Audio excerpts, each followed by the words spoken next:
so much about internet nonsense, but trust me, this is quickly spreading and it needs to be talked about. M103 is a motion in Canada that has passed through the Parliament with a lot of mixed opinions from the public. I'm sure a lot of people have heard of it by now, but it seems to be talked about by YouTubers far and few between. This is something that everyone needs to see. This is something that everyone needs to talk about. Canada is being praised for having this motion, but it seems like people don't put much thought into how or why this is coming about and the situations behind it. For those of you that don't know, M103 is, simply put, the idea that the Canadian government should condemn any forms of Islamophobic speech. With the motion having passed in the House of Commons, the Standing Committee on Canadian Heritage has 240 days from the date of its passing to come up with recommendations that the government may use to better reflect the enshrined rights and freedoms in the Constitution Acts, including the Canadian Charter of Rights and Freedoms. Now this sounds pretty good, but there's a lot of details that many news organizations are leaving out about the bill and about the situation surrounding it. Now, when talking about the Canadian public, there's two specific issues that people have with the bill, both about the wording. One is that the word Islamophobia is far too broad a term to be used in this motion, since nobody can really know what it means and people can take it in so many different ways. Almost anything can be considered Islamophobic. And the second issue that people have is the fact that it singles out one religion specifically. Now, there's a lot of arguments that it's hatred towards Muslims, and that's why we need to specifically focus on them. But what people don't understand is that people want to criticize the religion, and that should not be considered any form of hate speech. Of course, there are going to be jerks out there who are against Middle Eastern and Muslim people. There's always going to be racism and hatred no matter what you do, no matter how many security checks you put in place. We have laws against hate speech in Canada. What Canadians are fearful of is the followers of Islam, namely the migrants who are being allowed in under refugee status, who do not coincide with our values and could attempt to enforce Sharia law or bring their customs, like their treatment of women, with them. These things is not what Canada has ever been about, and we as citizens have a right to question and criticize these values as it falls under our freedom of speech. We should have a right to say what we want when we want without the fear of repercussion. But there's something a lot of these left-leaning newspapers don't seem to find. There are various stats that I found on the topic of Muslims, and I'll leave the links below so you can go look for yourself. This poll at forumresearch.com even has it in the subtitle. 4 in 10 think the specific focus on one religion should be removed. 3 in 10 think it should mention all religions. In a random sampling of public opinion among 1,340 Canadian voters, 40% think the motion put forward should remove the focus on one specific religion from it. 31% respond that all religions should be mentioned in the motion, and only 14% say that the motion should be left as is. Granted, this is a very small sample size, but when you have a majority like this who believe the motion should be changed, that may be a clue that something is wrong with it. So here's the Sun. It's a pretty well-known newspaper here in Toronto. Again, it reiterates that only 14% of people support M103 as is, and that the majority of people want the wording changed. The majority of respondents instead want the wording changed so that it either doesn't single out an individual religion or names them all. No, that's not how this works. If you really wanted the wording changed, how about saying just hatred based on religion? Even that I still don't like, because the word hatred, things can be taken out of context. People can think that you're spewing hate when you're just criticizing something. You should have the right to criticize any religion you want without it being deemed hate speech. We see this all the time. Anyone can criticize Christianity, but God forbid you talk about Islam. Over the past few months, liberal politicians and their backers in the media have tried to ram a narrative down Canadians' throats that this motion is nothing to worry about. They've even gone to great lengths to ridicule its critics, which is absolutely horrible, because basically those supporting this bill are doing the typical SJW thing. If you don't agree with us, you're a bigot and you're a horrible person. You're either with us or against us. That is their mentality. There is never any middle ground. Even though the Sun thinks that the wording of the motion should not be changed, it's actually not on the side of the SJWs. Clearly, Canadians don't care what their betters think. They reject this motion, and we don't blame them. I don't know what's up with Canada lately, but we've been throwing around some absolutely horribly done bills. Everything is incredibly vague and can be interpreted in horrible, horrible ways. We're still having to deal with things like Bill C-16, by the way. When I hear more about that, I'll probably make a video on that too. Meanwhile, a poll by a Montreal-based firm CROP shows a full 75% of Canadians support some form of anti-Canadian value screenings for new immigrants to Canada, which is a good idea in theory, but already it would be next to impossible to tell if someone is lying or not. If we adopted these screening measures rather than just accepting whoever with very little background check, it would be better than nothing, I guess. The CROP poll also reveals that 25% of Canadians support a ban on Muslim integration. While we don't support such a ban, this significant high percentage highlights a troubling reality within Canadian public opinion. A public opinion that our government is doing nothing to address. Maybe I'm too naive thinking that the government was meant to have the best interests of its own people in mind first. I personally don't know if I would support a full-on Muslim ban. It's something that I'm still making up my mind about.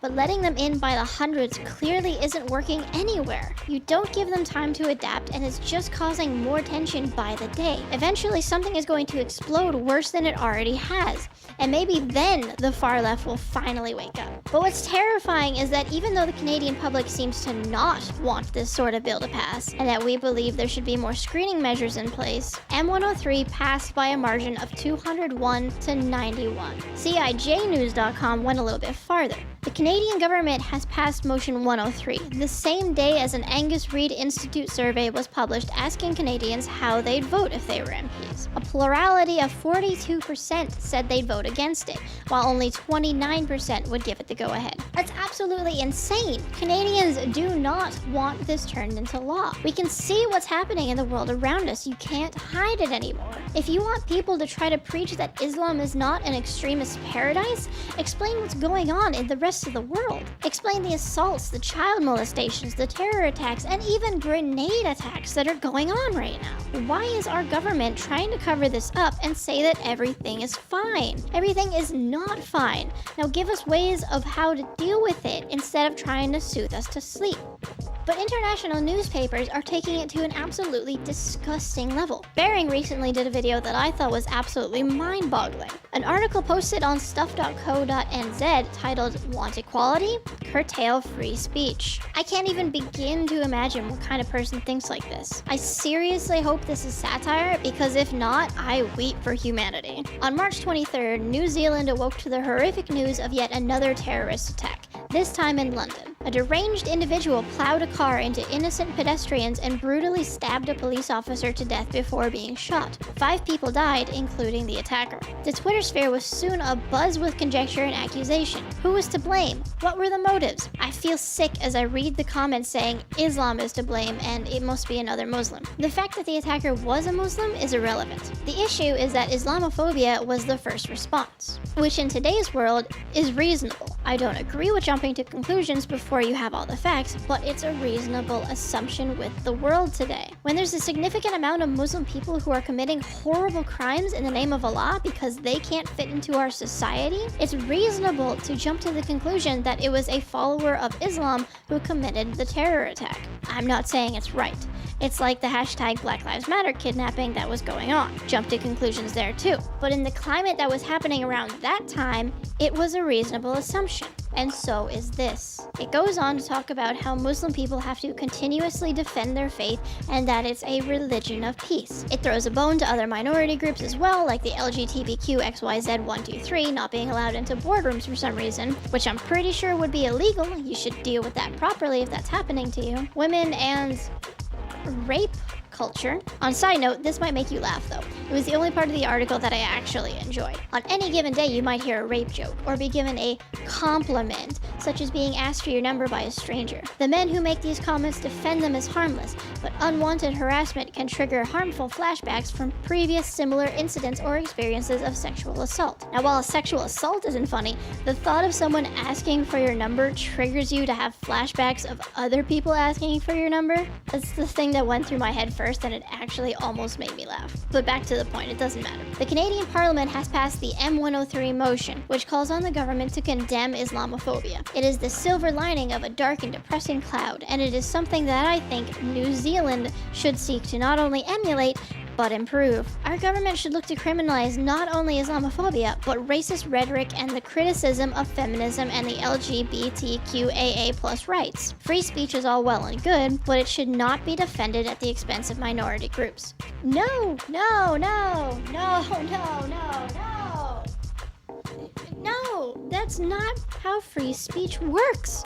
Oh my god. Do you see why I seriously hope that this is satire? It's not even funny. It's just terrifying that there's probably people out there that agree with this. Freedom of speech is there to protect unpopular opinions, no matter how right or wrong they are. It's why the Westboro Baptist Church is allowed to picket at funerals. It's the reason people are allowed to protest in public. And it's the reason why you're even allowed to write this article in the first place. No matter how wrong, no matter how awful, no matter what words you use, you should be allowed to say whatever you want to say. You are allowed to think what you're going to think, and there cannot, should not ever be any legislation against that. It's taking away basic human rights, and that's absolutely disgusting.